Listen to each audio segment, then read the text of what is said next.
இன்னைக்கு ஆளுகின்ற திமுகவுடைய அரசு ஆணவம் அகமாவத்தில் உச்சத்தில் இருக்கிறது. பணத்திமிர், அதிகார திமிர், ஊடகங்களை கையில் வைத்துக் கொண்டிருக்கிற திமிரிலே நாம் வெற்றி போட்டு விடலாம் என்ற ஆணவத்தில் இன்னைக்கு இந்த அரசு இருக்கிறது. மக்களை பற்றி கவலை இல்லை, தாய்மார்களை பற்றி கவலை இல்லை, விவசாயிகளை பற்றி கவலை இல்லை. உலகத்திலேயே இதுவரை பல போராட்டம் நடந்திருக்கு. கைது பண்ணுவாங்க, சிறையில் வைப்பாங்க, வழக்கு போடுவாங்க, பெயில வருவோம், அதெல்லாம் நடந்து எல்லாம் பார்த்துருவோம். ஆனால் குண்டர் சட்டத்தில் யாரை கைது பண்ணுவோம்? சாராயம் வைக்கிறவன், விபச்சாரம் செய்யறவன். நல்லா கேட்டுங்க, குண்டர் சட்டத்தில் யாரை கைது செய்வோம்?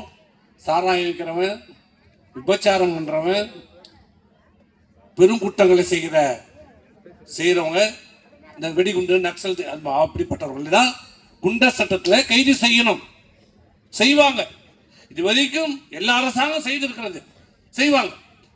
ஆனால் முதல் முறையாக சொல்லுவாங்களே, இந்த டிவியில பாக்கணுங்களே, உலகத்திலேயே முதல் முறை என்ன படம் சொல்லுவாங்களே, ஒரு வசனம் சொல்லுவாங்களே, உலகத்திலே முதல் முறையாக இந்த சன் டிவியில, கலைஞர் டிவியில சொல்லுவாங்க, உலகத்திலேயே முதல் முறையாக இந்த திரைப்படம் வருது. அது மாதிரி உலகத்திலேயே முதல் முறையாக விவசாயிகளை குண்டர் சட்டத்தில் கைது செய்த அரசு இந்த ஸ்டாலின் அரசு.